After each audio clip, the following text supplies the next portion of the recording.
says, I see a balloon by Tom on Clubhouse today. Tom, welcome. Not the smartest guys in the room. How you doing today, my friend? Good, buddy. Good. How are you?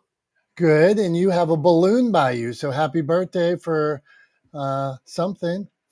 Is that Clubhouse birthday? I think it is. Carrie, what's Sure. going on?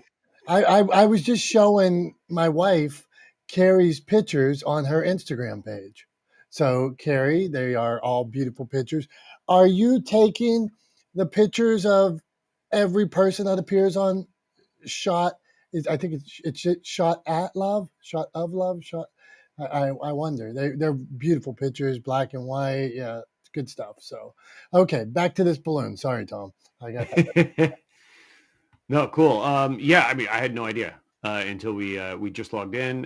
Even when I opened up, Club Deck on my computer before we started, it didn't show anything to me that it was my Clubhouse anniversary or club birthday or whatever people are calling it, whatever the kids are calling it these days. I have no idea. It's very special. Yeah, I feel it feels very special. I don't know. But yeah, it's cool. I guess that's 2 years. Wow. I wonder if it's longer. I don't think it's 3. It'd be crazy if it was 3. Does Probably it say jumped in on. your, let me look at my profile here. Jumped on early in the pandemic. Edit my What's up, bio. JC? Yeah, JC in the hizzy. Gary Brett in the hizzy. In the hizzy. I don't know if it says anything. But anyway, this is not surprising we can't find it because this is not the smartest guys in the room. Right? Yeah, right. Here we are. I'm looking at my screen. My screen looks all weird. My head was cut off for a minute there. So who knows? Carrie, tell me about these photos, these beautiful photos that I see on your page. Go on. Hi, Dom. Happy anniversary, Tom. I think it's 3 years because I've been on Clubhouse. I think my anniversary is this month, and it'll be 3 years, which is crazy to me. But yeah, so I'm a professional photographer. That's my day job. And not everyone I get to photograph. If you come to my studio and you go live on Shot at Love with me, I'm going to photograph you. You're not leaving without me photographing you. But what I do for the other people that I can't photograph is I'll go through and I find something that looks kind of lifestyle or I like the best of what they have. And then I make it black and white and then I retouch it and make it look the best it can look. Because a lot of times people have images, but the photographer hasn't gone the extra distance. And I do because I'm an insane perfectionist. And then I just use my Shot at Love logo. I prefer black and white because I feel like it's timeless and iconic, and that's just something that I've done. And then the other images on my Instagram, some are taken with my iPhone because it's my life, and then you can tell other ones that I've taken for covers or that are professional pieces of work that I've done. So, yeah, that's. Thank you for looking at my Instagram. Yep, you're on mute, Dom. You're the only one that can hear you. Hey, well, it was good stuff. Well, I was telling Carrie, not only did I look at your Instagram, I looked at your Instagram with my wife, and she said, "Well, those are impressive photos." So, and she's not on Instagram very much. So you got yourself somebody new looking at your Instagram today. My lovely wife of 20 some years. 20 some? 20 some, man. I know. I mean, I break it down for you. We got married in lovely 2001 on the most glorious of days. And so May of 24 would be 23 years. How's that? There you go.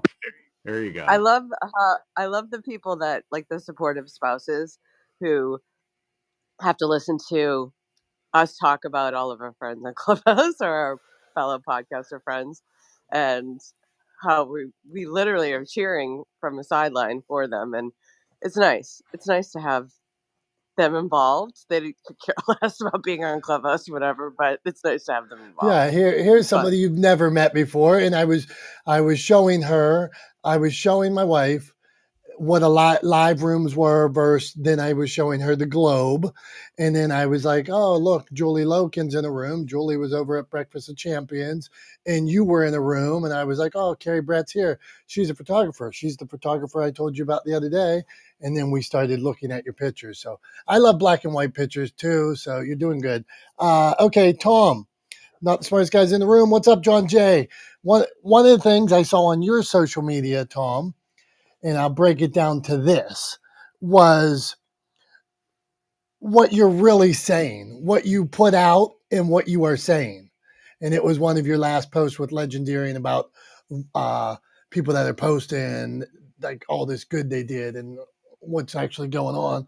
And then the other thing I want to talk about, and we could go anywhere, is creating your own stage, which is whether it's on Clubhouse, whether it's starting a podcast, whether it's I went and spoke to college basketball team the other day. So I sit around and that was my stage that day. So those are your topics, and we'll go to Carrie, Dragon, and John. Go on, Tom. All right, I got you, buddy. So yeah, so you're talking about that post that I put up this morning, right? The value is in the impact, not the action, right? So that so that came out of a conversation I had with a fabulous woman, Jenny Fox, who's local to me here in the Hudson Valley. She works in marketing. We had a great conversation just to catch up the other day. Been a while since we talked, and out of that conversation, it was one of the things we were talking about a bunch of, sort of corporate philanthropy and sort of what businesses do around corporate philanthropy. And I said, they're doing it, they're talking about it wrong.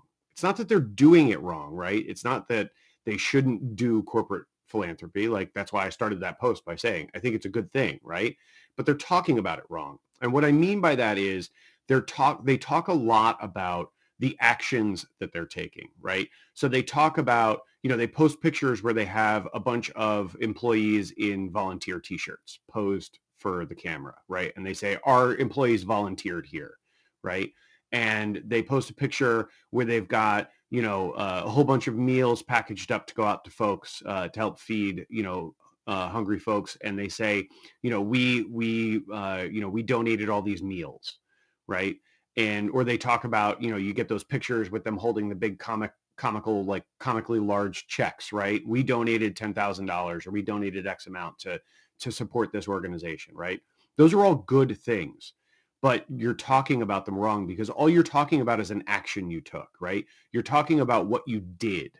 And instead, what you should be talking about is the impact that what you did had on people, right? Because that's the thing, is you're talking about these concepts, right? We volunteered, we donated, we wrote a check, right? You're talking about things instead of people. And at the end of the day, when you're telling stories, you should be talking about people and characters and giving the audience something to identify with and empathize with, right? Somebody they can appreciate. So instead of talking about, just talking about or just saying we volunteered here, what you should be saying is we volunteered here and here's the impact that volunteer work has had on the community, right? We donated these meals and here's the impact that donating those meals has had, right? Kind of tell it through the lens of the impact first, and then you can describe the actions. And the sort of, I didn't mention this in the post, but in the back of my mind, the sort of metaphor that I had to help people kind of better understand what I'm talking about here is, think of a cooking video. We've all seen a million cooking videos on social media, Food Network, right? All of those things, right? Think about those cooking videos. What they do is they start by telling you what dish they're going to make, right? Here's what we're going to make. They even show you what it looks like when they're all done most of the time, right? And then they kind of jump back to, and here are the steps we took to get to that final product. Now, imagine that instead of showing you that finished dish, all they did was show you the intermediate steps, right? We diced an onion, we put this stuff in a pot, and that's the end of the video, right? Would you watch that? Absolutely not. It doesn't make any sense. All you're doing is talking about actions. There's no value in that for you as a viewer. as an audience member, right? As a member of the community, there's no value in that for you, right? So stop putting out cooking videos where you don't even say what you're cooking, right? Like, So Tom, tell us I'm going right in on you. How does this apply to me as a business owner, me as a podcaster? I get if there's a nonprofit wing or you want to do good in the community. What if I just have a message to share? yeah, well, so the message should be about, I mean, look, every business is a service in business, right? I mean, I've said that before. That's a hill I will die on, right? Like I'll stake my flag in that. Every business is a service business because every business originated to solve a problem for someone or a group of people, right? Every single business should have originated to solve a problem, right? So if you're in the business of solving problems, you're in the business of providing services to people, right? Whether that's through product sales or through actual services, it's a service business, right? You're there to help. You're there to solve problems.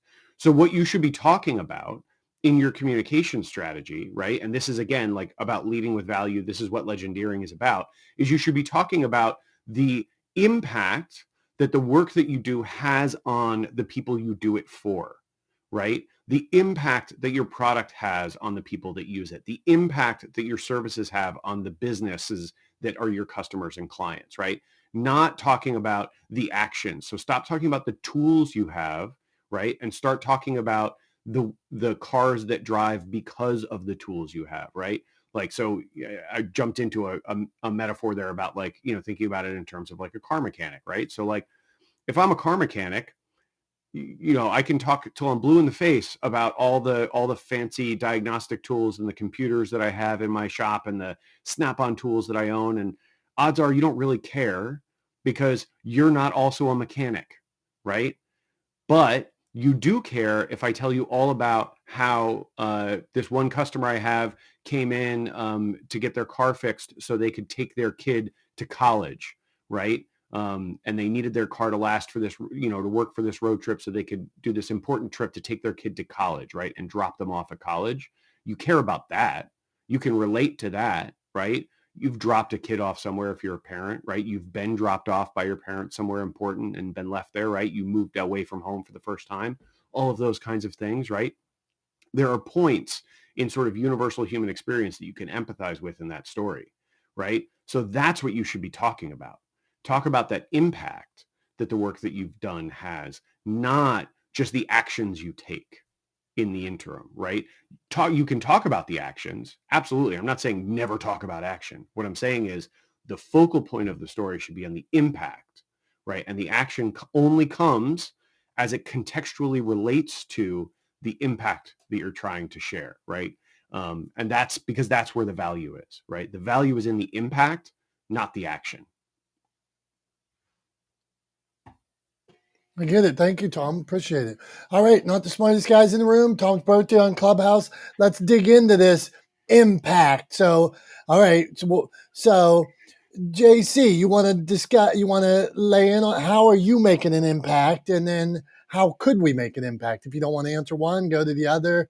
And then the other question was, how can we create stages for ourselves? So, whichever way you want to go, that's what we do here. So, have at it, my friend.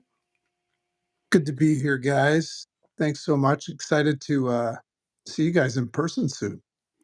It's going to be Heck fun. yeah! You're Right? probably 10 foot tall. I'm actually only 3'5". You got It to be would be shocked. great if we all come and we're all like We're- um, 4'2". well, no, it's what's funny about these big events, even though we're kind of putting it on for everybody else. Selfishly, I'm excited to meet all you guys. It's going to be cool. So, yeah, impact is, what's interesting about the topic of impact, because I work a lot with a couple thousand, coaches. So I'm constantly meeting people and helping them, hypothetically grow their business. But what's interesting about that is if you don't know what it is that drives somebody to build their business, um, you might get it wrong, and you might actually, as a mentor, as a business coach, you might actually be the reason they don't follow through. So it's all about unveiling intrinsic motivations. And what's fascinating in the realm of impact is, I mean, what I know about humans is they're all at varying urgencies and willingness to talk about, you know, the truth about the fact that everybody wants to be happier, healthier, and wealthier. I mean, nobody wakes up in the morning and says, I want to be unhappy and make less money, and get unhealthy, right? So we all want the same things. But what's unique about each individual is where their headspace is about it, their concepts, and where their urgency is. So um, I very often meet people that claim that they're not interested or motivated by money, um, but it's impact, you know. So it's a fascinating topic, impact, because on the other end, the people that are motivated by money, what I find, because I've been through stages of my own life and helped a lot of people make a lot of money, and I've seen people have no money, um, it doesn't ever seem to solve anybody's problems. Like I've seen people become multimillionaires, and that doesn't solve their problems if they're not making an impact, right? It's that concept of mixing your passion with your paycheck. So I think all around, I think most people want to, and I'm looking at some of the people that are here, I think most people at the end of the day, and specifically in the last 10 minutes of our lives, we're not going to evaluate how much money we made. We're going to evaluate the footprint that we're leaving. Did we make an impact? Did we matter? However, you can take the approach of being all in for impact. I mean, I spent 15 years as a humanitarian in Haiti. I mean, forget about making money. It cost me money. So you can have a massive, massive impact and cash in on the currency of goodwill, but be broke and not feed your family and have other problems.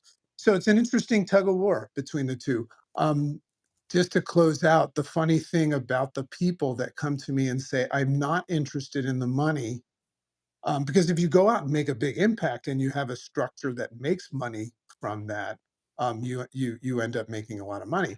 And I just always find it fascinating how they never give the money back. So I think that mixing your passion with your paycheck is probably the ultimate win. It's one that most people don't get to do. So case in point, that's what Creative Con I think is all about. Is a lot of these people are taking their stories and wanting to share it with the world. So there's the impact, especially if there's value, like Tom said, rather than affecting or getting X amount of clients. Like, what are you doing for them? How are you changing their lives, improving their lives? But it just so happens to be that the people that are going to be speaking are also going to talk about how to make a great living doing it, which I think is fine. So fascinating topic. I'm excited to be here.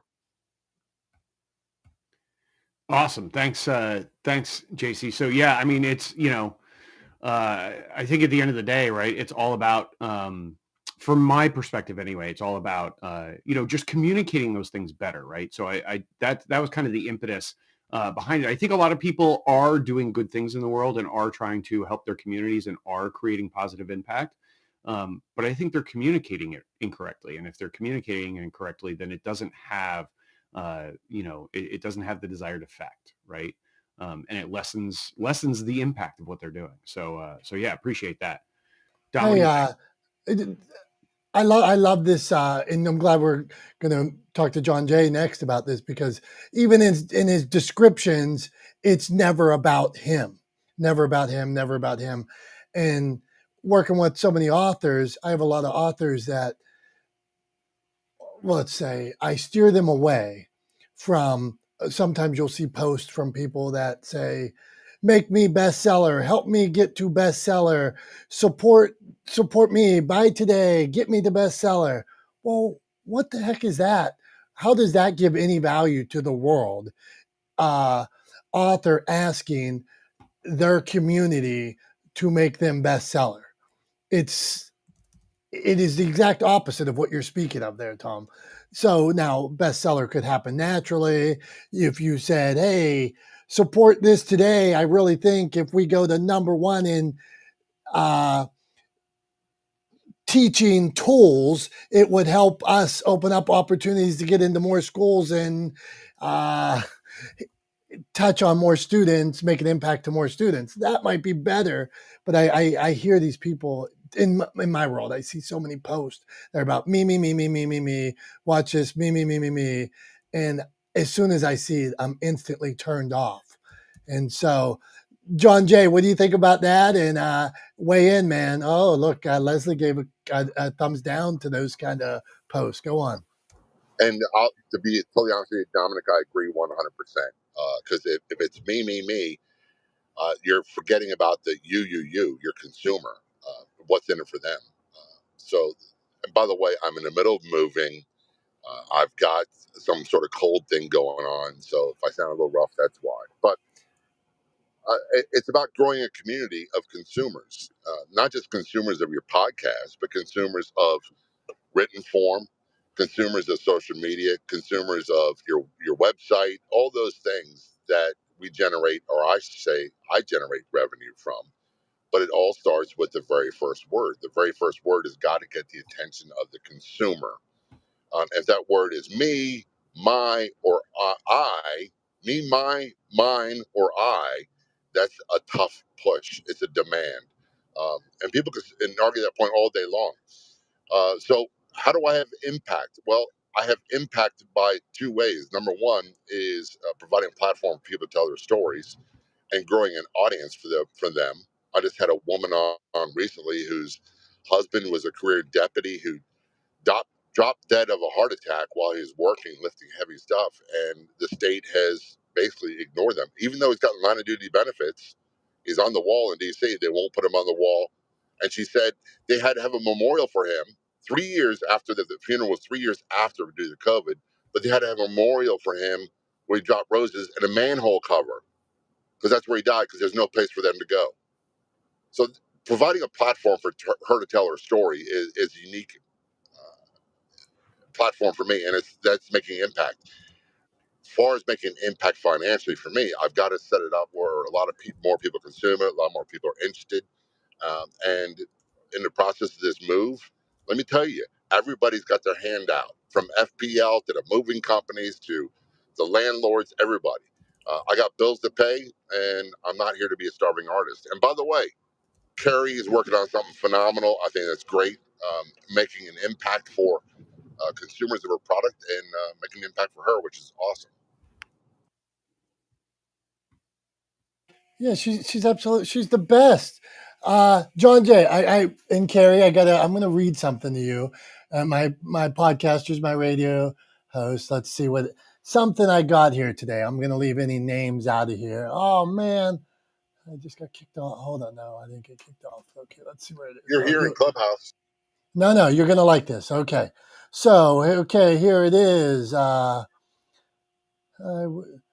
Normally at normally at show events, our spots will go for up to $1,000 for CEOs.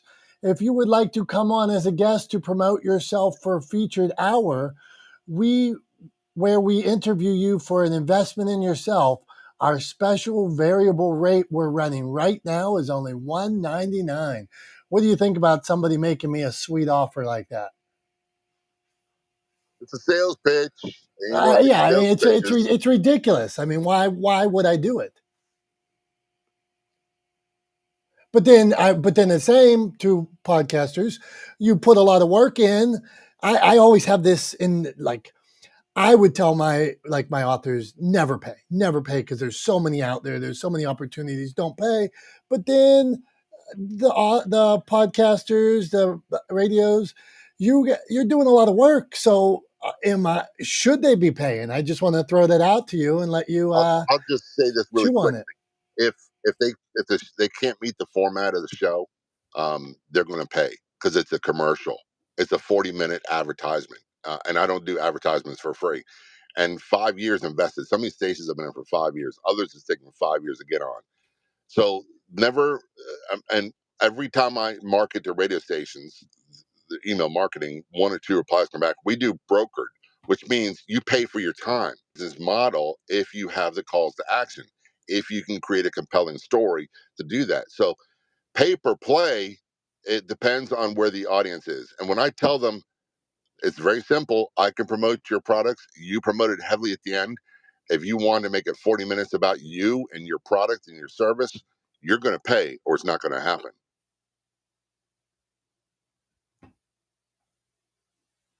Good stuff, my man. Okay, anybody? Tom, go on, and then JC, Carrie, Jason, you want to weigh in on that? Go ahead.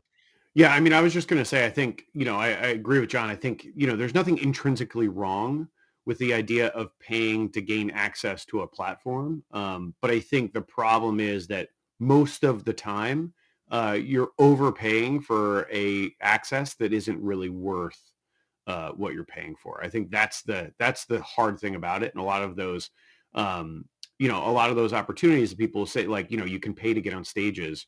One of the other topics, you mentioned earlier was, creating stages for yourself, right? You could spend yourself broke paying to get on stages. There are like, there are groups or organizations that are putting on events. There are a dime a dozen where every speaker on the stage has paid to have the opportunity. Sometimes you pay astronomical amounts of money for a short, like 90 seconds, 3 minutes on stage. It's crazy. People spend thousands of dollars to get 3 minutes on stage at an event. Yeah, I just think it's pay to play isn't intrinsically bad, but you have to make sure if you're going to pay to get access to an audience or to a platform, you have to make sure that that it works for you as well. And I think a lot of times it doesn't. You get sold a bill of goods. They paint a picture that's kind of too good to be true, and trying to make it sound like it's such a bargain. And that's the old, like, always makes me think of the old saying, right? Like, if it sounds too good to be true, it probably is, right? And that's true a lot of times. So you just, I always say, I would always say buyer beware when it comes to pay to play, because a lot of times it's too good to be true. I'd love to chime in on this. Please go ahead, Dragon, Carrie.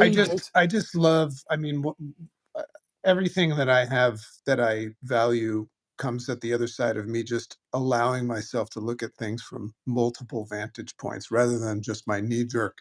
I agree with all you guys. However, there's another thing at play here. When you see a lot of these advertisements that might, prompt you to say, "Oh, I would never do that," or you recommend to your friends and family not to do that. Um, there's a reason why they're doing that, and it's a supply and demand thing. We have to recognize it's like don't hate the player, hate the game. I'm not condoning it, but I think the bigger issue is the fact that people are just so damn lazy that they're not taking advantage of the fact that most of this stuff can be learned and done on their own. I learned a valuable lesson. I'm very, very big on delegating, and I've got a great assistant and a great team. But my assistant got, absorbed with life all of a sudden, and I lost her. And it was very hard for me to find another assistant. So I was forced to go learn what she did on my own until she came back. So a lot of these people are clicking on these links and taking these offers because they're a quick fix.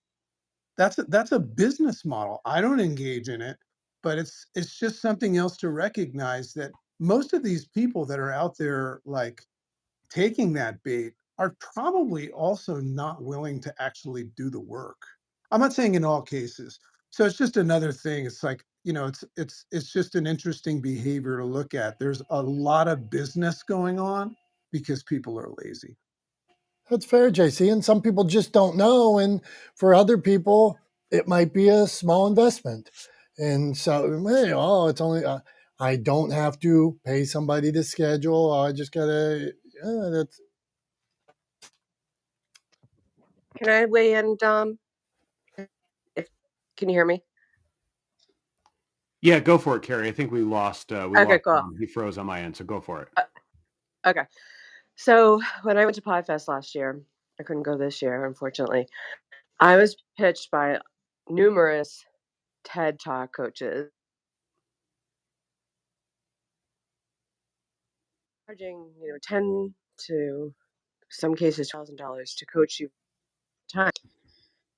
And my dad did a TED Talk here in Beacon when he didn't at 75 when he didn't even know what a TED Talk was, and he did a great job. My feeling is if I need a to tell me who I am and craft a story about me, it's not going to work. Yeah, I mean, I get that. Look, Say that again. You cut out there. so Matthew McConaughey went through. I don't know why there's an echo. Do you guys hear it? No, we don't. I don't hear an echo on my end. You hear a cut little out bit. for a second. So It might go have for come it. through yours while she's talking, Tom. Go on. Okay. So Matthew McConaughey went through several ghostwriters, and then his wife was like, no one's going to write about you doing peyote in a cage with a lion. Like, you've got to write your life story. So I think that's why it worked. And I think you've got to just be you. And when you have all these cooks in the kitchen tearing apart your story, it's like I go out and I shoot the cover and I bring it back. I did it. I just think to pay, and I've seen people pay for coaches to do these TED Talks, and they don't even work. So I just think somewhere you got to roll up your sleeves and do the job yourself and put yourself out there in a very big way. And in that case, I think the money is not well spent, but I'd be curious to see what other people think. All right, let's dig in on this. I'm just going to counter quickly back that there's probably all types of coaches, like there's all types of photographers, right? Some probably aren't very good and just decided to put in their bio that they're a TED Talk expert, and then some probably have actually done thousands of speeches, worked with hundreds of people, and know the nuances. I was working on. I keep telling my wife nuances. I'll be standing around I'll be standing around the house, and I'm putting, and I'll walk this way a foot, walk to the left a foot, move my hands a certain way, and she'll be like, "What are you doing?" And I'm like, "Oh, just working on nuances." And she's like, "What?" And so I'm thinking of like in speaking and stuff like that. Well, just certain things. So Carrie, I hear you, and I wonder how many that can't deliver. They're going to coach you on TED Talks, but they've never been on TEDx. They don't know how to even begin. So interesting. So I think we'll go to Prof T because you flashed, and then we're coming back to you, Jason. So be ready. Prof T, what'd you want to add? Can you hear me? You sound great. Can you hear me? We can hear you fine. Okay. Wow. I'm having so much trouble with Clubhouse today. So sorry. Just wanted to quick weigh in. Thank you for having me. Good morning, everybody. Thanks, Jason, for pinging me. So, it's such a great topic. The whole TEDx thing, back in the day, I think it was such, a big deal and an honor and really a feather in your cap. But now I think it's just become part of the thing to do. I personally have no interest in doing a TED Talk. I've had so many people approach me. The process is not an easy process, and yes, I think people are looking to monetize on that. I've been on a TED Talk. Pay me this, I'll get you on a TED Talk. I think it's easier to get on a TED Talk now than it's ever been. And secondly, listen, I've been doing what I do for almost 20 years. My credentials are as a licensed clinical psychotherapist. I am certified with the John Maxwell team. The reason I say that is because a lot of people came onto the scene during COVID and everybody was a coach.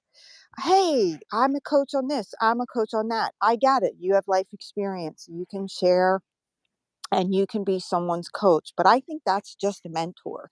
Now, people are monetizing on mentorship, coaching. I would just like to say this for where I am in my stage of life and the game.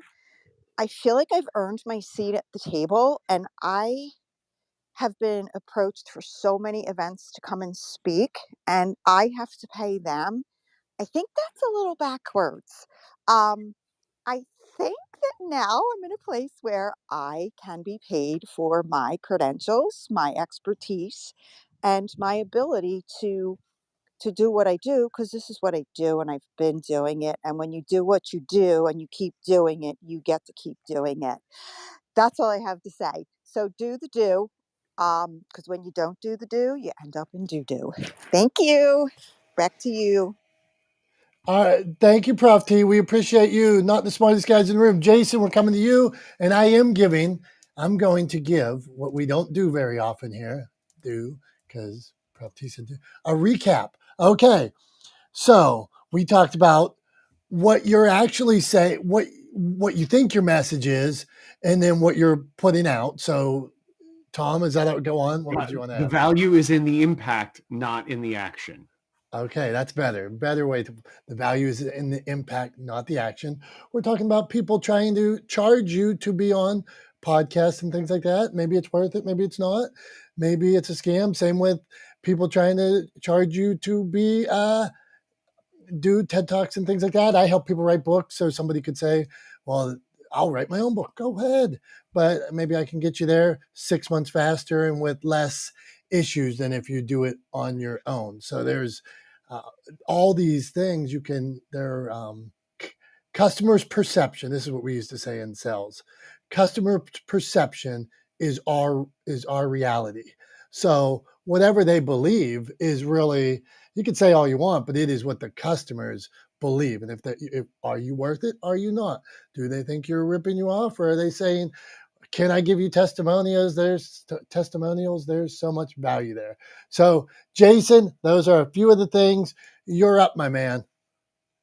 Well, there's a lot to divulge, and there's quite a few things. The first thing I want to point out is something JC taught me, and it was a while ago, and we were having a conversation on the big idea. And he said, you know what? When you want to play a bigger game, sometimes you've got to pay a little bit more just to get into the door sometimes. So you got to learn how the strategy, when you're paying for something, what's the return? If you have no exposure, if you have no, you got to look at where you're playing. Sometimes you just got to look at, do you need to take the stairs or the escalator? Figure it out. If you pay, but understand there is going to be a return. It might not be the equity that you truly desire. So if you're learning constantly playing checkers and you really want to be a chess player, then you get your results of what you get. John said many times, you got to put so much time in search results if you're not searchable. And then Tom said, actions, the outcomes have to, produce the reason for the action. There's a lot to play with right here, but don't kid yourself in thinking. First, something I've been learning from Rick Rubin, and I've been really divulging in his book about being creative. He's like, you know what? Excuse my language, but forget everybody else for a minute. Why are you there? Get into why you're in there. You got in there, and other people are going to want to be in there. And they're not always going to they're going to find you sometimes like a lunatic, but other times they're going to find you a genius until they find the reason why it's worth it all in the long term. You need to be able to understand, if you have to pay to get into somewhere and you have had not anywhere to stand on to begin with, then that's the penance you got to pay. But doesn't mean you always do. You need to deliberate on, when is it an equitable thing, and sometimes you're only getting a slice of bread when you want the loaf. So, I mean, I've said a lot of analogies, but it also reminds me of why I'm in philosophy and stoicism. I don't study philosophy and stoicism to go and just teach it. I do it because I will practice it, and I've had to pay to be in this. But I've also, like I said, I learned from JC. I paid into getting a higher ticket places to learn from really big ticket speakers. And I watch and I observe, but I didn't ask to be on their stage. But that is the thing. It's like they get paid to be there. And what are they rehearsing? And you know what? I went to this event called Aspire. And what was so amazing about Aspire, it wasn't that I got to see Gary Vee. It wasn't that I got to see David Meltzer. It wasn't good. I didn't care if I saw Robert Herkievec. You know who the most impression on me was Joe Montana. And yeah, he's a Super Bowl champion, but this guy runs 950 companies globally. And the one thing he says, the one thing that gets me going is attention is gas. If I have gas in the tank, I can go far. If I'm empty, I don't go too far. From a guy who just played football and doesn't speak a lot, that said more to me than what Gary Vee, David, Meltzer, any of those other speakers. But I paid a significant amount of money to be there, and I gave up a day to make money to be there. What it gave me was a return. It's like, all right, attention is gas in the tank. It pays. So if you got to pay to go get that gas, go get it. Let's see how far it takes you. And that's where I stop.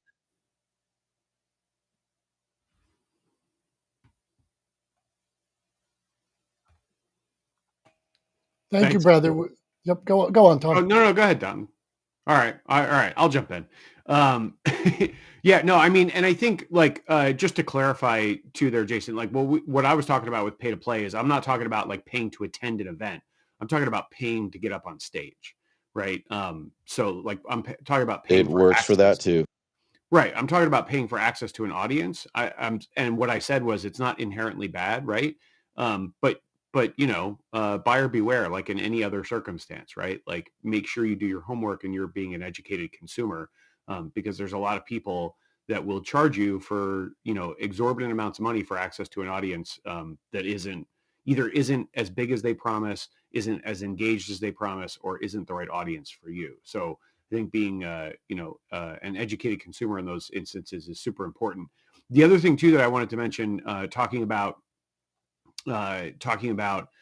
coaches before, right, is that I think here's where I would sort of like delineate the way I kind of see, and I see a ton of advertising. I know a bunch of coaches. I see a ton of advertising for coaches and from coaches.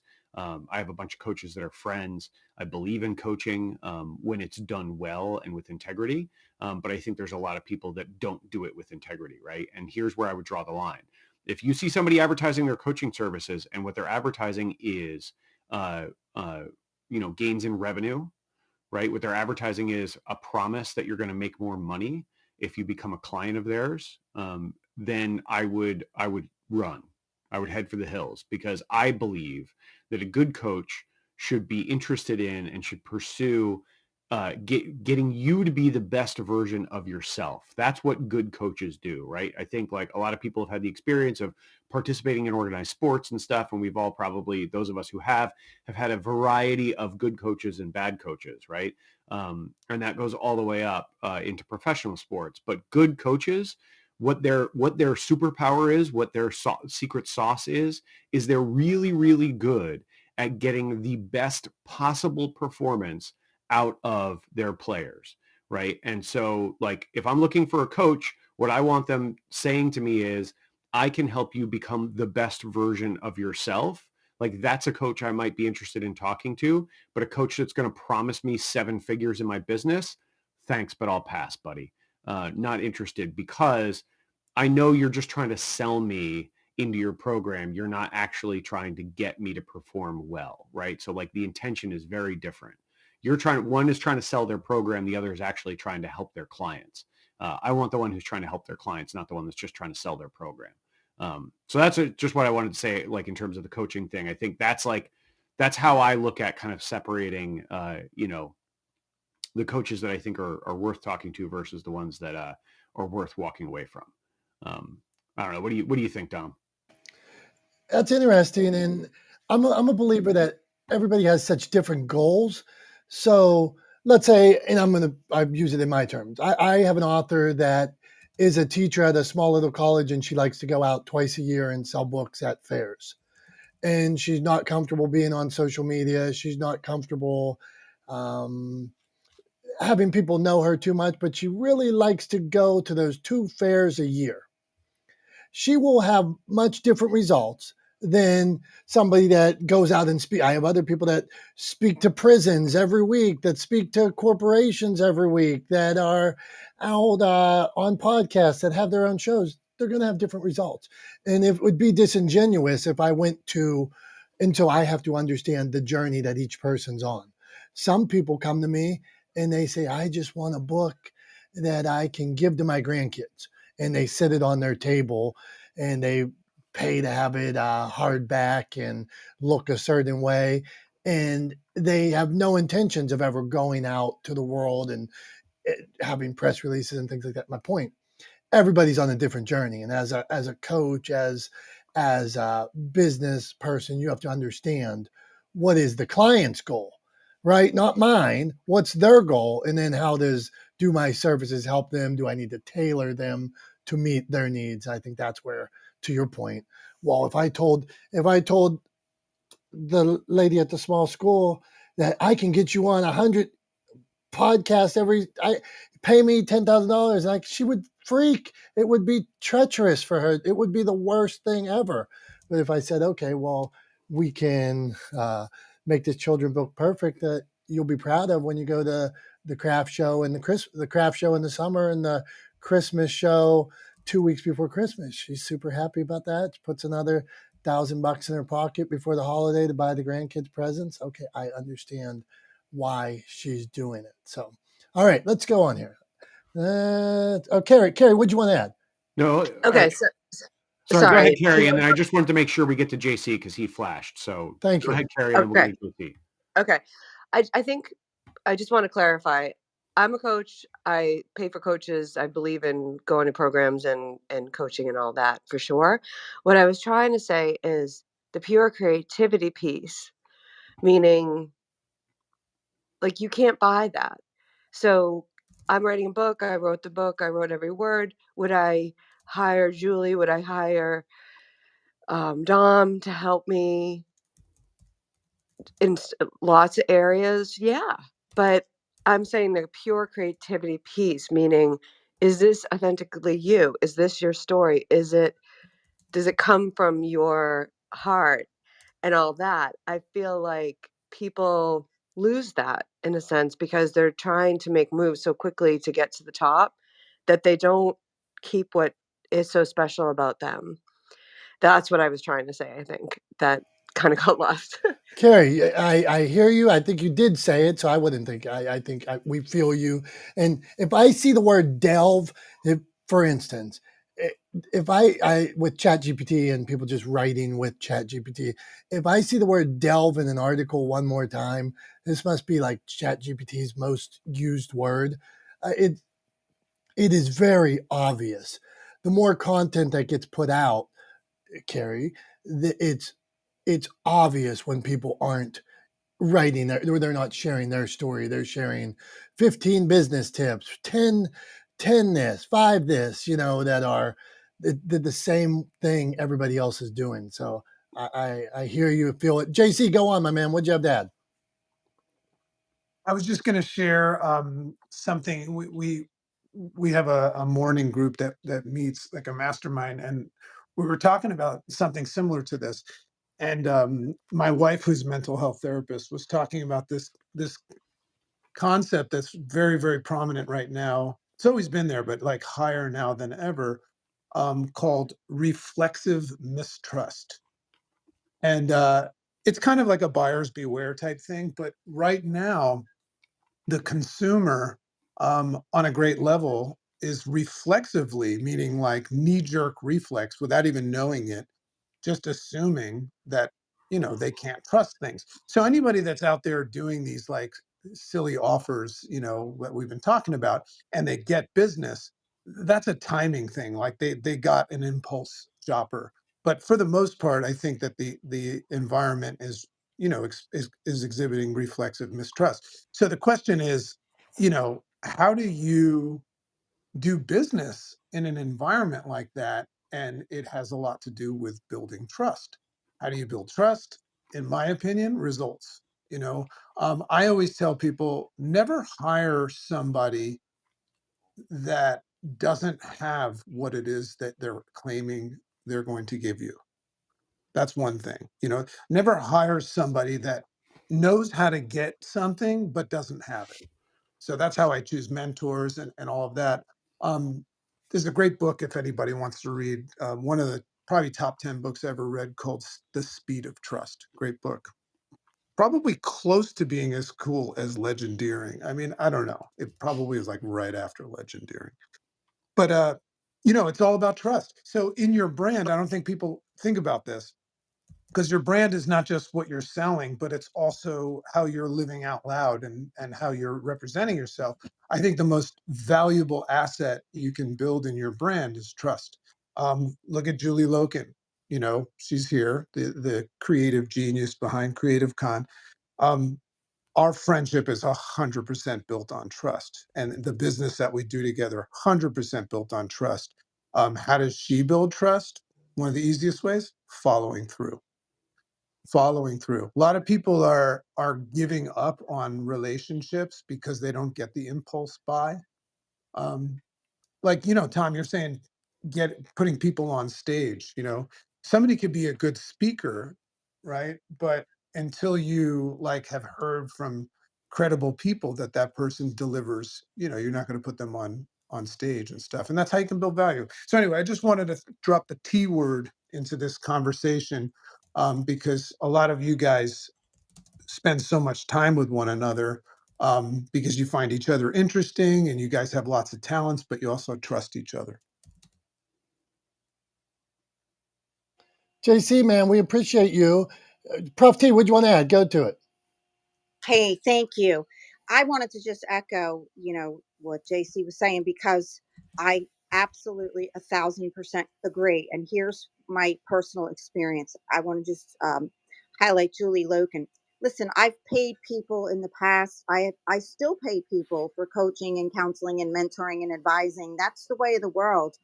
But few, and Julie Loken is one of them, who actually didn't just tell me what to do. She showed me how to do it. She sat with me. I hired her. She sat with me. We spent time and time and time, and we built that trust, because she not only knows the way to go, but she shows you how to do it. I love that analogy about, feed a man a fish, he'll eat for a day. Teach him how to fish, and he'll eat forever. So that's what I wanted to say about that. You definitely need people who can help you. I've gotten burned with people who I paid because they promised you this amount in this many days, and you'll be great at this and great at that. Yeah, that's all well and good, but you need someone who's going to help you and show you how to do it. And that's how I pride myself when someone hires me for coaching or mentoring or counseling. I actually learned that from Julie Loken. You need to know what you're doing so that you can hold someone's hand so they can learn how to do it themselves, and you multiply yourself. Thank you. Prof T, thank you. We're going to Julie Loken right now, and actually, I'm going to we're going to have a LinkedIn audio later today, 2:00, and we're going to pick the brain of Miss Julie Loken in publicity and building community. So Julie Loken better be caffeinated and ready to go later. But I'm also hearing that Julie wants to give away a ticket to our dear event, Creative Con. So Julie, you want to let us know what's going on and how we would give away a ticket? Okay. And I want everybody to come. And I mean, Lauren's coming, Phil's coming, Brian's coming, John's coming, Dragon's coming, Dom, Tom. I know Julie Rita can't come and Prof T can't come for other engagements, but building this community, building this support system around ourselves is so imperative to get us to wherever we're going. And I actually didn't ask Tom and Dom's permission, but I said, should I do it? Should I do it? The link's at the top. Email us, and we're going to give away one ticket today. One ticket. We're feeling generous. We want to meet you in person is really the thing. And I really want to get Carrie Brett there. Yeah. So how do they email? So what happens, Julie? Is this Just go is on this it. like Yeah. is this a randomizer? Like No. you ever watch? I just started watching The Floor last night, and there two times. Me and my wife like The Floor, and there's a What's the randomizer. floor? You're watching your floor? The Floor is a show on TV that Rob Lowe hosts, and it's very cool, and it's trivia. Watch The Floor, but and then there's a randomizer on. Guy does Tournament of Champions, and they pull this big lever down, and it gives you ingredients. So who do they email, and where do they go? So Click on the link. It's all there. Dom, I've been working on this all day and all night. All you have to do is go to the link. What if 30 people go? What happens? How do you? How is it the first person, the last person? Is it person with the best handwriting? How does it work? Well, if you have good handwriting, that's absolutely one of the criteria to come to Creative Con. If it's something you'll actually go to that you'll benefit from. If you want to build your brand, if you want to make those connections, elevate yourself, get those underpinnings of success, because where creativity flows, success follows. Look at Dom is like looking at it right now. I can hear him typing. He's like, what did she do now? Yeah, no, this doesn't work. No free ticket. Well, Julie, we appreciate the offer for a free ticket. We're gonna be at Creative Con. You are? Yeah, can't wait. JC, John's going to be there speaking about podcasting. He's going to give us tips about radio. He's going to give us tips about sharing your message. Probably he's going to tell us how to monetize everything. Not only monetize and discoverability. So okay. He's on that. Damn right, Julie. You're 100%. Look at that. I've learned some and already. And John is a guy that let me say something about Creative Con. Not only are you going to get to hear like John talk about monetizing, you're going to get to actually network with people, network with Julie, network with the person next to you. Maybe you're sitting next to somebody and you say, hey, how about maybe we should have a meeting and try this. And then there's going to be workshops where you are going, Tom, what's practicable tips and application where you're going to be able to. We're going to be saying practical all weekend. Put the theory into action. And so. Brian Alves is coming. Did I shout out Brian Alves in the house? Brian Alves is being quiet down there. Brian Alves, love to see you. Stephanie, what's up? Gary, I'm pausing here for a second. This is what I do, so you guys get me sidetracked. Okay. I have not met Gary before, but I'm reading his bio, and this gentleman is badass. First, he says, don't be a jerk, but he says, don't be something else. He's USAF veteran, PTSD advocate, former world traveler, speaker and narrator, aspiring voice actor, gentleman mentor. I'm liking the guy, so I'm digging the bio. Good job, my man. Stephanie's waving hi. Okay. Julie, okay. Anybody back to the Creative Con thing? This is this is how my brain works. Ting, ting, ting, ting. All right, maybe it was that.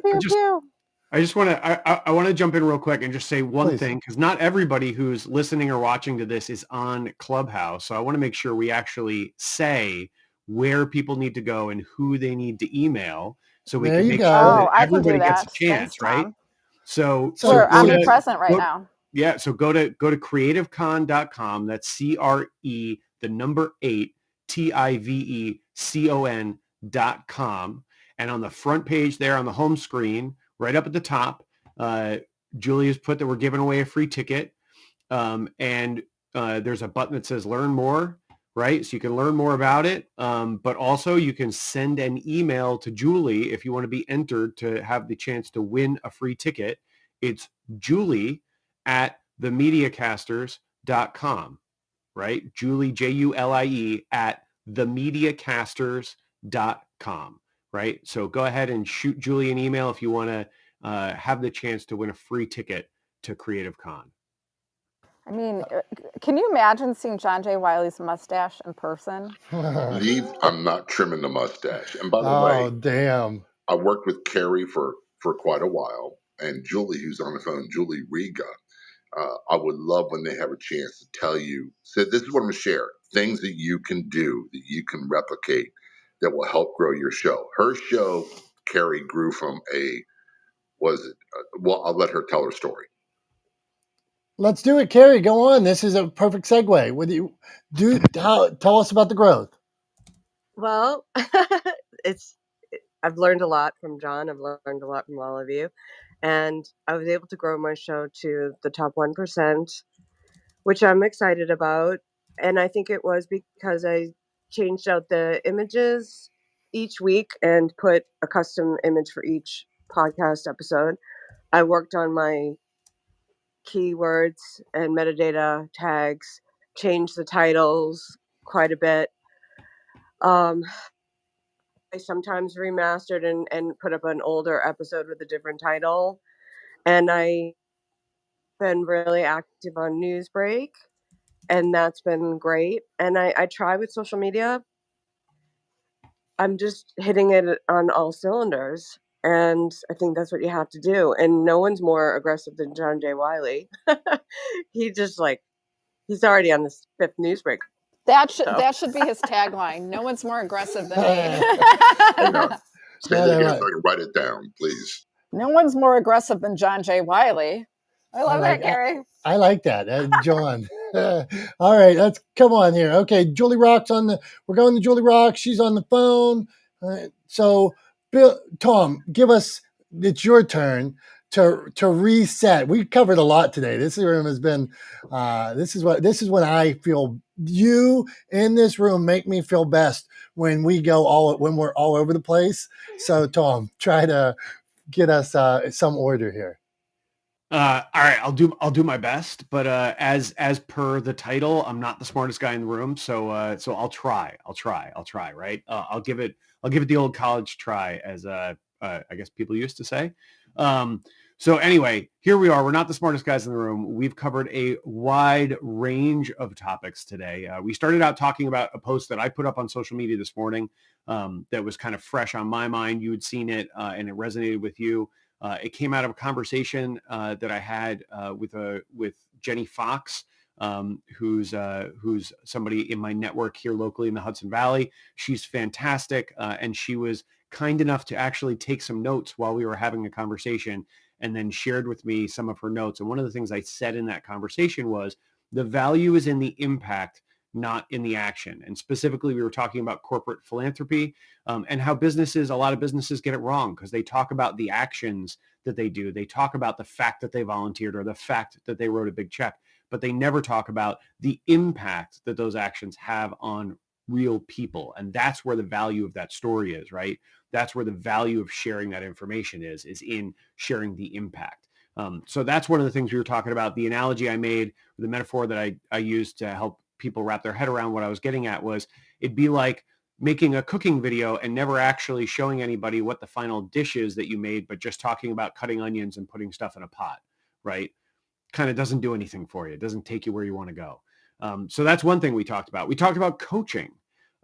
We talked about the sort of culture around people being inherently distrustful of marketing and advertising and sales techniques that they get bombarded with every day, which I think there's kind of good reason for, honestly, because I think a lot of it is disingenuous and doesn't engender or build trust. So that's something we talked about. We talked about good coaches versus bad coaches. We've talked about giving away a ticket to CreativeCon, telling people to go to creativecon.com and email Julie at themediacasters.com to enter themselves for the chance to win a free ticket. We talked about John J. Wiley's mustache and how he's not going to trim it. And I think that's it. I don't know. It's a good, I feel like that's a good sampling of the things we talked about. Does that help, Dom? What do you think? That's like hors d'oeuvres. You've just served us some hors d'oeuvres. There you go. Those were wonderful hors d'oeuvres. Thank you very much, Tom. Yeah, lovely. Okay, so now I'm going to give you show and tell, and then we're going to Billy, and you can weigh in on show and tell. So a couple months ago, I helped my dad. He's been in business 50 years, and he had a house on the other side of town that he had some renters and didn't do too much with it anymore. It wasn't interesting to him because he's in the landscape business. And, at 81 to own this other house and be dealing with renters and things like that, it just wasn't for him. He liked to ride his tractor and do things. So Dad said one day he brought this over to me. And this is a box of, what's it say? Aladino Cameroon cigars. And I'm not a huge cigar smoker, but Dad said he never knows what to buy me. So he bought me this box of cigars. I take them to Steeler games. So here's one of these. I smoke them at Steeler games and then give them to people because I can't smoke the whole box. And then since then, somebody else gave me some Macanudos. So, but it was Dad, it was a gift. And why this is special to me is it was my dad thinking, hey, I'd like to do something nice for my son. I don't know what to buy him, but he made an attempt, and I'm appreciative of it, and I'm cooler at the tailgates because of my dad. So that's what I got, Tom. What do you think? I like that show and tell. I mean, I like cigars, so I'm very like I'm a little stereotypical in that. Like, I definitely break the rules. But in terms of what you would picture as somebody who's a cigar smoker who also drinks whiskey, has a whiskey collection, and enjoys those kind of things, because I'm also an Ironman triathlete. So like, I like to mix it up. I like to keep people guessing, but yeah, I have a humidor actually sitting in my office, and that my wife got me for Christmas a couple of years ago, and I regularly have a cigar at the end of the day. It's one of the things I like to do to unwind. I've got a crazy brain, and it's hard to kind of wind down at the end of the day. So like having a cigar, a whiskey, and watching something entertaining, usually fiction, because it helps me kind of like shut down my brain, and I can just sort of sit back and enjoy the story that's being laid out for me. That's a good way to end a day for me. So and sometimes reading too. Reading fiction at the end of the day is a good one for me too. But yeah, I totally relate to that. I like that show and tell, and I like, again, you told the sort of human interest side of it. You didn't just hold it up and go, here's some cigars that someone gave me, right? You told the story around it and how it's really about your relationship with your dad, right? That's the valuable part of that story, is what it says about your relationship with your dad, and that you appreciate the gift, because it's from your dad and because it was heartfelt from him, and not necessarily because of what it is, right? What it is it could have been cigars, it could have been 100 other things, right? You'd still value it because it was from your dad and because he did it from a good place. So I like that story. Hey, thank you. And on that note, my dad really doesn't smoke as much anymore, but every once in a while, like he would bring them like this and give them to me. And I have a son that just turned 18. And I don't promote smoking, I don't promote drinking or anything like that. But for the last couple of years, by the pool on Easter, when the whole family is together, I would bring some cigars and let my son at 16, 17, now 18, smoke with my dad. And now out by the pool, we would have a cigar. And anybody could say, wow, look at this guy letting his kid smoke a cigar. But I look at it and think that 30 years from now, when grandfather's no longer there, he'll remember also those days when it was just me, him, and grandfather sitting wherever and just smoking a cigar, and how unique that situation is. So um, I, it's like we talked about goals and things like that. Somebody else, they may judge and say that you're the worst person for doing that. But in my world, I don't think I'd change it. So that's what I'll leave that with. Yeah, well, and I think those kind of criticisms come from folks that like to sort of categorize things as good or bad, right? And this is something I see all the time too, in like sort of like the thinking of like smoking, right? In the sort of like in the nutrition world, I come across a lot of nutrition content because I'm interested in nutrition because of the training I do, the running and the cycling and the swimming and all the stuff that I do for Ironman races, and I think one of the things that I hear that is kind of the most valuable from my perspective in terms of how you should think about these things is it's not black and white, right? It's not good or bad, right? It's not up or down. There are varying degrees. Like most things exist in the gray, right? In between, right? So some things are a little bit better than other things. Some things are a little bit worse than other things, but nothing is really just completely bad or completely good. There's no reason why, as a triathlete, you can't have a cigar sometimes, right? Like it's not inherently bad, like it, to the point that you should never, ever do it to have a cigar, right? There's actually some research that shows that nicotine is really good for you. And can be really good for you. So I'm not saying the delivery system is necessarily good for you. And I'm definitely not saying go get a pack of cigarettes and go to town, because that would be a bad idea. The bad far outweighs the good in that scenario. Trust me, I smoked a pack a day for like 20 years. I know. But you know, again, everything is not either good or bad, right? It's not polar.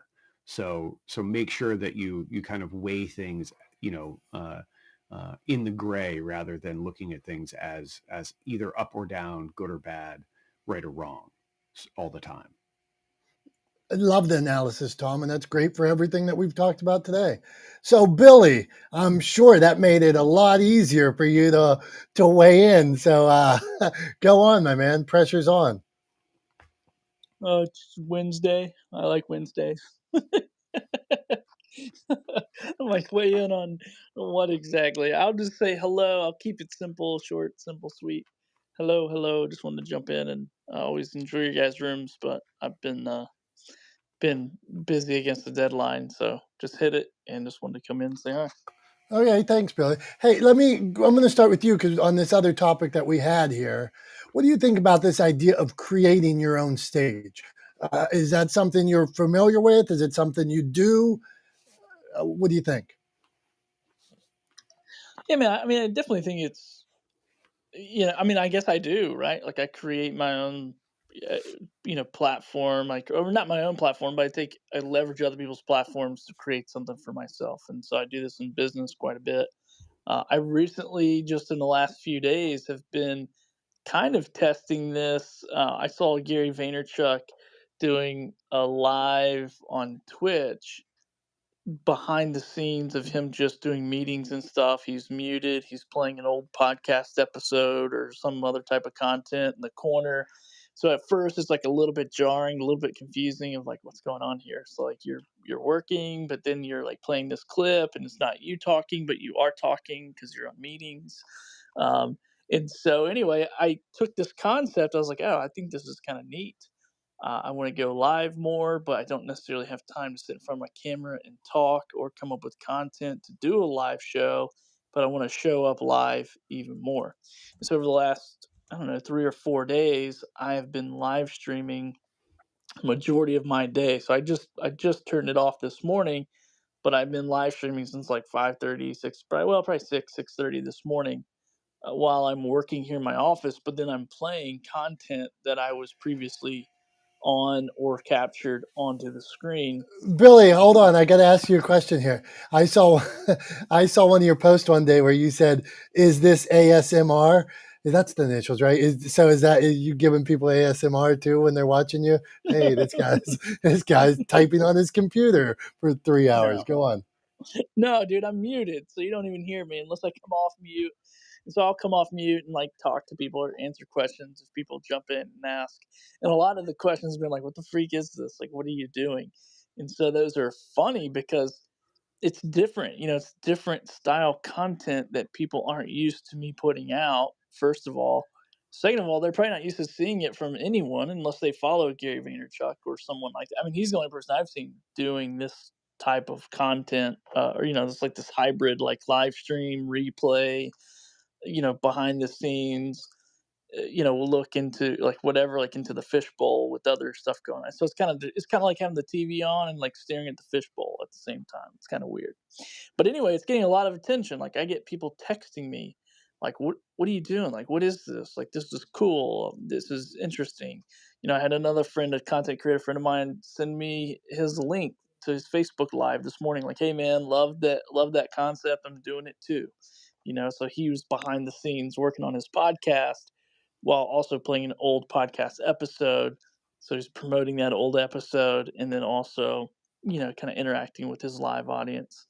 So I don't know, man. I mean, I don't know if it's the greatest, type of content. It's a little bit confusing. It's a little bit jarring, but over the last 3 or 4 days, I've seen a lot of people come through just kind of like, quick hello and what the hell is this?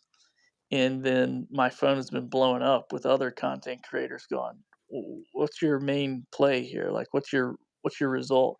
but there's no additional work. I already have the setup. I already have the additional laptop, the additional camera. It's all, it's like there's no extra work. I'm just hitting, go live and just kind of rotating through several videos, long form videos that I've picked out. So yeah, man, I guess I'm creating my own stage and getting inspired by other people and taking it, making my own, and figuring it out. Love it, brother. And I love this idea of creating your own stage. I'm all in on it. I used to work with speakers more, and I always believed that if you're not, like, if you have a gig that week, well, go out and gig or whatever, but you could create your own stage in between in whatever goal you wanted to set up. Let's say I need to appear once a month. I need to appear once a week. I need to appear every 4 days. Well, whatever you set up, well, create your stage somewhere else, whether it's being a guest on a podcast, whether it's going live on Clubhouse. Just keep creating those stages to fill in those gaps. If that's a goal, I want to be a speaker. Well, you're still a speaker, you're still on stage, and then you narrow those gaps between paying gigs. So, back to one thing I wanted to share on Billy's point here. I do the show Bikes and Hikes, and we have a TikTok page and stuff like that, and we just put it out there. But my son will say, like, sometimes the videos get a ton of views and a ton of comments, and my son will review them. And the other day we were on a boat and the boat flipped, and somebody said, like, one of the comments to, like Billy said, one of the comments was, "What the F's the point of this?" And I replied back, I'm like, "Oh, just anything that floats gone wrong." And my son's always looking at it. He said, "Dad, that's not a bad thing when somebody says, 'What the F's the point of this?' This is a thing that people say on TikTok." And I was like, "Well, I wasn't, I was just explaining them." But he's like, "You don't need to explain to those people. That's just what you say." I'm like, "Oh, okay. All right. Sorry. Sidebar. Okay, Phil, you jumped up. What'd you want to weigh in, man? Hey, good morning, everybody. Hey, and thanks for the live stream the other day, Phil. You're the man. I'm enjoying it. Thank you. So I'm thinking about something. I went down to Chicago suburbs, not far from Arlington Heights, where Creative Con will be in a couple weeks. But a friend of mine was at the Chicagoland Sport Fishing Show. We all have them in our towns, where the wintertime, and the resorts and the fishing tackle companies, Billy, and are all there to book their trips and sell baits and tackles. Well, my friend, who's been building baits for 30 years, I was there from the beginning, turned it into a company this year, and he and his wife spent 4 days at this convention center selling their fishing baits. And it just reminded me, as I used to go to those every year, he and I and a bunch of friends, and the guys that were hawking the chamois cloths, and and all the other widgets, and bought barbecue sauce the other day from a vendor there. But it reminded me that I can do this virtually, just right in my own studio, and just start creating spaces where it's not the podcast space, where, right, John, we're not supposed to be talking about me, or selling anything. But in those cases where I do want to sell something, I can create the webinar spaces. Or if I were that person in the Costco Sam's Club aisle that's taste showing, giving out taste tests of the samples, or if I were in Home Depot's aisle showing how to work the power tool on a hunk of wood, on Saturday morning, I could do more of those things. Just like as simple as Billy turned on his camera this week a few times, and I even came into a room and just hung out. Don't know why I was hanging out there, Billy, but I hung out with you and just got mesmerized about the live content. So I just thought about that, reminding me that I could create that any given Saturday morning, Sunday morning, or something. And I'm inspired by what Billy did recently, and to go ahead and try that. And it's interesting what you get done in live, right? You guys talk about stories. I spent all day Saturday with my friend down there, and he had an outstanding turnout and thing for his booth. But he told me a story, and I thought he was pulling my leg on it. But if you ever been to the fishing shows, and they have the big giant semi truck sized glass tank with the fish in it, and the fishing pro gets to the top, and they're casting the line down the tank, and they got the microphone, and they're talking about the bait. Well, they had one of those about 20 feet from his booth, and a national fishing pro, I won't name a name, but he came by and he was about to go up on the stage, and my buddy went up and took one of his homemade hand baits and slipped it to him and says, "Hey, if you go up there, think about trying one of these." The guy gets on the stage, and my buddy's telling me the story. It's like I was intrigued by it. It turns out it was real. Gave him the bait, and these guys are sponsors, so they're supposed to be using the sponsors bait. He tied my buddy's handmade bait on, and crowd of probably 100 people sitting there watching this national pro, and he slung the bait out in the tank. And you're not supposed to catch the fish. You're supposed to, lure them and make them feel like they want to bite, but you're not supposed to actually hook them. Well, he hooked a big bass with my buddy's bait, and the crowd went crazy. And and next thing you know, he had 30 people when the show closed out just drooling over his baits at his booth. That's the kind of stuff that I think we can create stages on in our own spaces, and I'm just eager to try some of it. So that's all I had to say.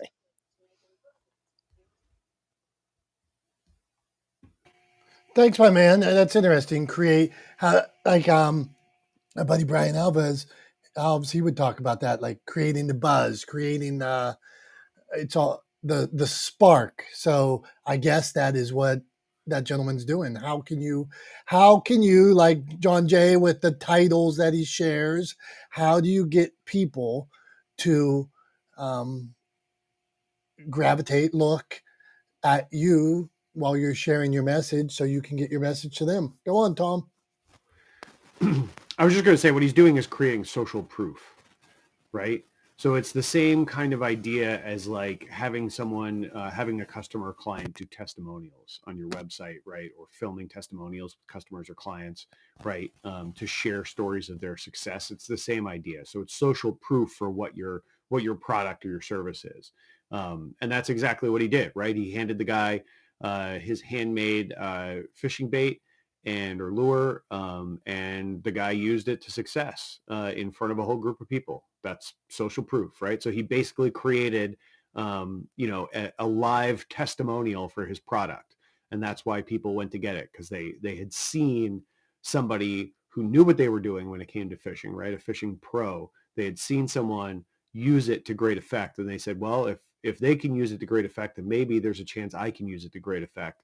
And if you like fishing, then the goal is to catch fish, right? So they saw somebody catch a fish they weren't supposed to catch, and so they flocked to pick up those baits. So yeah, I mean it makes a ton of sense, right? But that's how I would look at it, right? Is it's social proof. You're demonstrating, it's a real time, demonstration of the value of the product. You don't often get to do those in real time.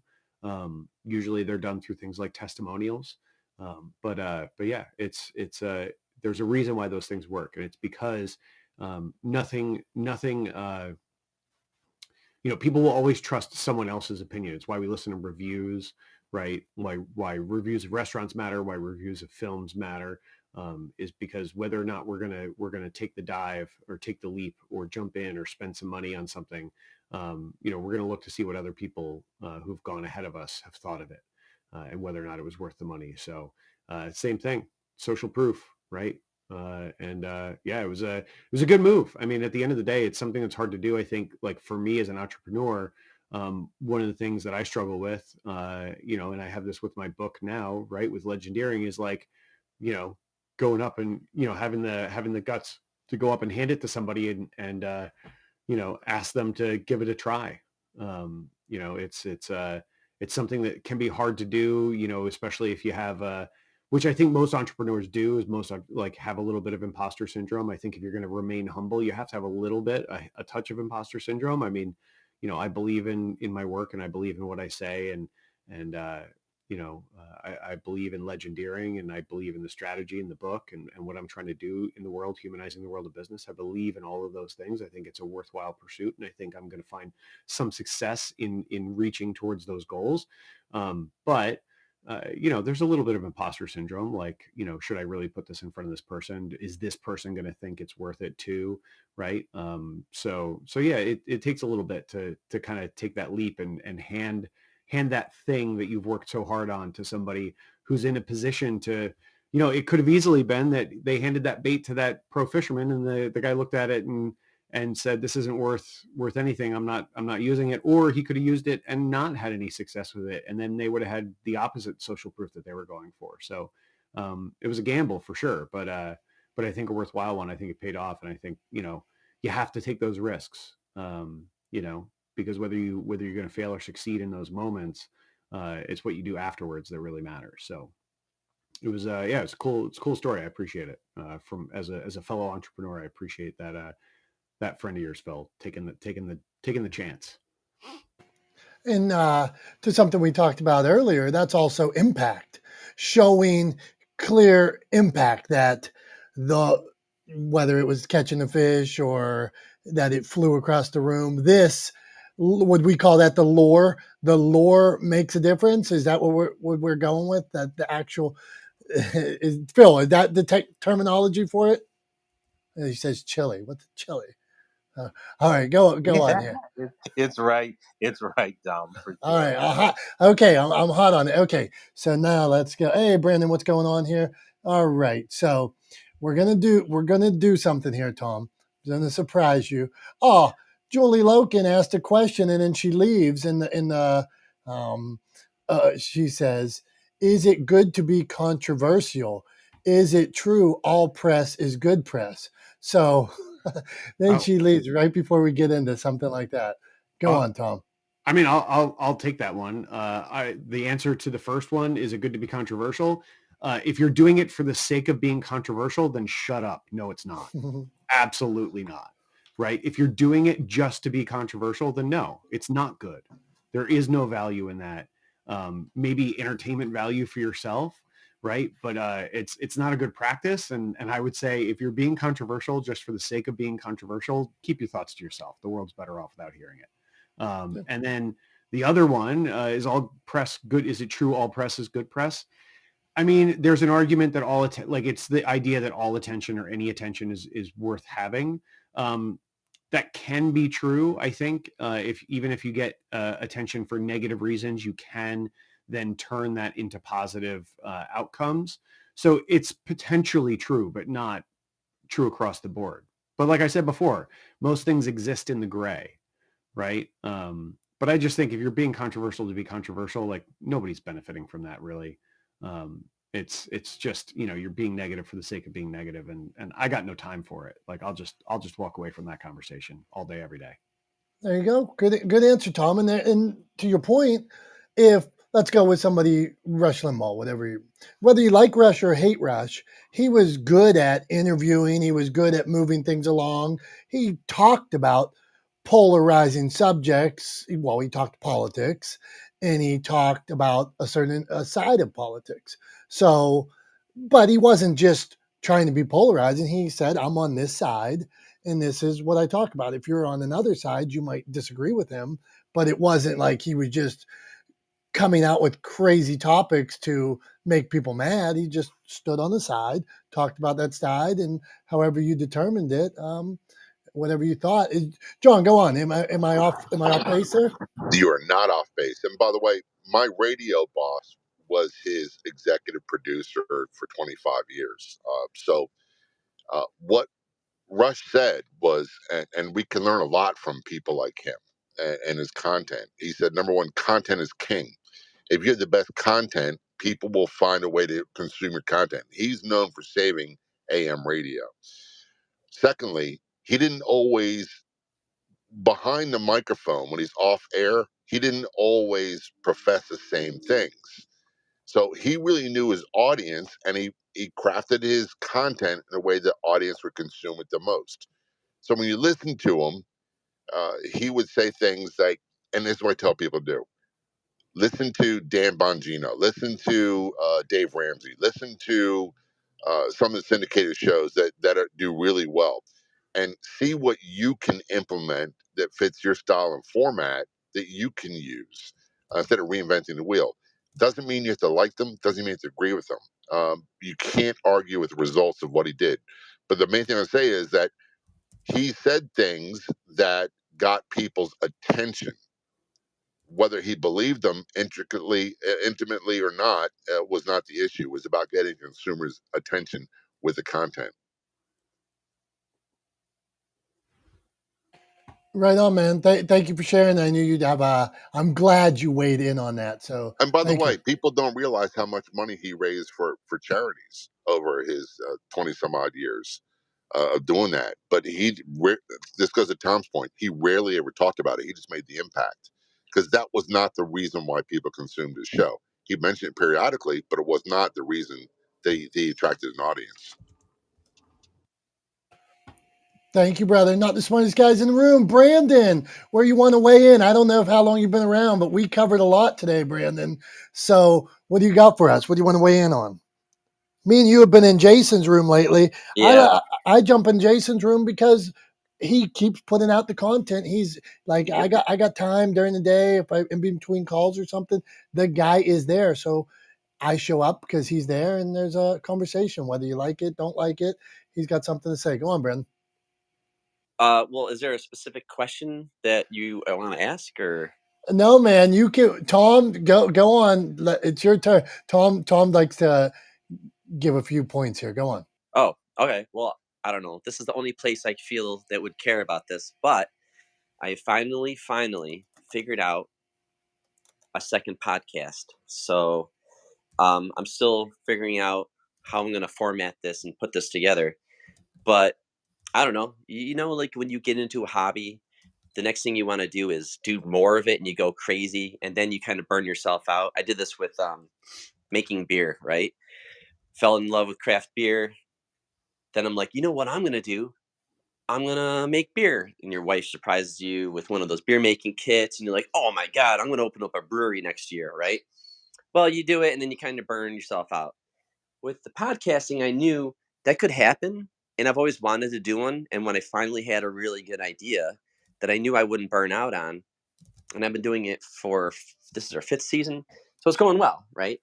And I'm like, man, people are like, when are you going to do one about design, Brandon? When are you going to do one that's about marketing? And I'm like, I do that for a living. I do my podcast because I'm passionate about like fictional content. I love movies and video games. I want to talk about these things.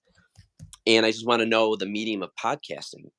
Well, now I got a pretty good grasp on it. I've done a lot of the marketing and the editing and promoting and hosting and all that stuff, recording and all the things that you make mistakes doing when you have a podcast, right? So now I'm like, I could have a second show, make it small, make it specific, keep it short, just do it by myself.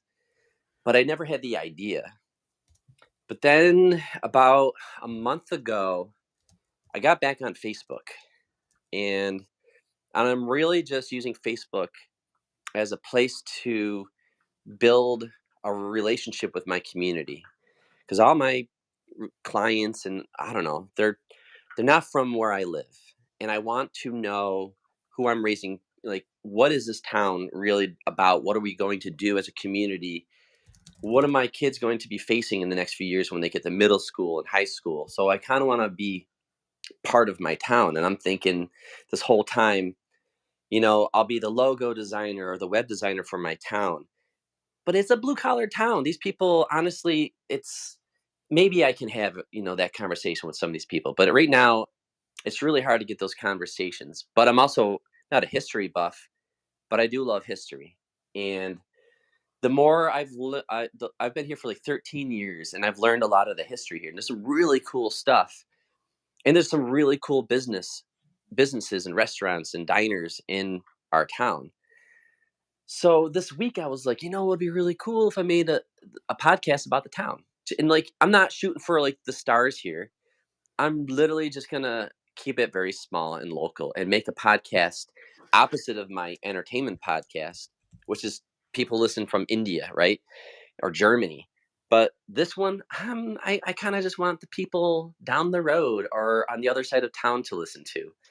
So I haven't, come up with a name. I haven't come up with a format, but I figured people here might care about something like that. And I don't know if anybody else has ever had this where how do you control your interest in a hobby and know when is it okay to like, all right, yeah, do more of it now because you won't burn yourself up because you're going about it in this specific way. Does that make sense as a question? Go for it, Carrie. You Can got I you weigh got a in? thought Okay, there? thanks. Cool. So here's my thought.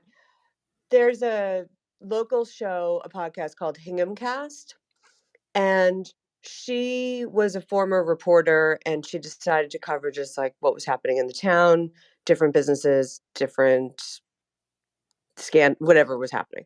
She ended up with a show that was in the top 5% in a couple of years and just got hired to do a show privately for Fidelity in Boston. So that worked out pretty good for her. And that was just something she did to kind of keep herself busy during the pandemic. And I think there's a lot of value to that. And also, my framer was really inspired by Shot at Love and was watching what I was doing. And he said, I'm going to do a local show where the Frame Center covers different artists. And he's built up, it's all about getting in front of people. Like Tom was saying earlier, it's the social proof, it's the live testimonial, it's the real time connecting with people. It's what Phil mentioned.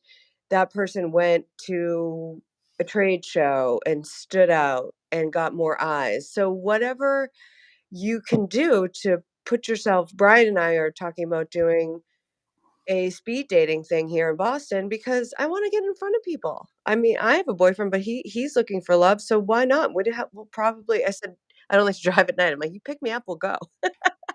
So I think go for it, Brandon, and it's just like putting yourself out here on Clubhouse. I think it's great. Yeah, right on, Brandon. You create the stage, man. Whatever whatever it is you want to do, start doing it. Small scale, move forward inch by inch. You got it. Good tips, Carrie. Thank you for sharing. All right, Diana. I met Diana yesterday in one of Jason's room. I was just talking about Jason, the straight shooter. Love him. Whether no matter what side you stand on, he's a straight shooter. So Diana, you want to give us one? Let's see, one storytelling tip. If you had a story to share, whether it's podcasting, book, what is a good way to share that story? What do you got? I'm going to say that I think that we should tell our stories as if we are reliving them again. And, to me, sometimes what that means is you think that no one wants to hear your story. You think that no one's heard your story. And yet, you'd be surprised at how receptive people are to hear your story. I think, in working with people at my center, I'm here in Burbank, California. A lot of times people think, well, um, someone's already told a story like mine, and there's just no story told quite like yours. So I think I would say that. I would say be passionate about it. Sometimes some of our best stories go back to our childhood, and the art of retelling things that we've gone through and attach that lesson that sometimes is everlasting. I think it's really important and utilize that energy of newness every time we tell it, even though our senses may be telling us internally, you've already told this story. Always tell your story as if it's the first time you've ever told it. I guess that would be my tip. Diana, I like it, and I think there's a lesson to be learned there. Sometimes you will hear the same story told over and over and over by certain people, and you sit there, and as soon as they start telling the story, you're probably like, oh no, heard this one again. But if they told the story a different way, with different emphasis, different the way certain things happened, it would be far more interesting, and they would be practicing that story as well and making it better rather than here's the same da da da da da. Yeah, I heard that. Tell me something new, and they probably could. So, Tom, it's that time of the day. I got nothing left. We've covered too much. I'm frazzled, so we need you to put a bow on it. Will do. Yeah, no, I appreciate Diana kind of bringing things to a close on storytelling, because obviously storytelling is incredibly important. It makes me think of a comment actually that I got on that post that we started talking about today. That post that I put up on social media when I talking about corporate philanthropy, and that phrase that came out of a conversation that I had with a colleague earlier this week, that value is truly the cornerstone of an impactful story, right?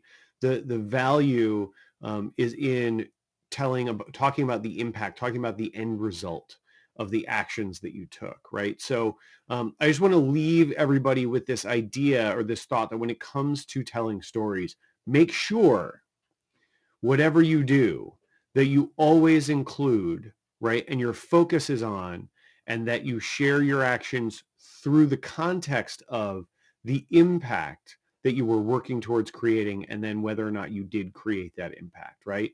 So think about telling stories in terms of all of those cooking videos that we see on social media all the time. I know I see a ton come across my feed where they start out by showing you the finished dish, and then they rewind back, taking you through the steps that they had to take and why they took the steps they took to get to that finished dish, and what the end result was and how it impacted them. So just remember that as you go through telling stories, as you share stories, as you communicate the things that you do in your world and in your life and in your business.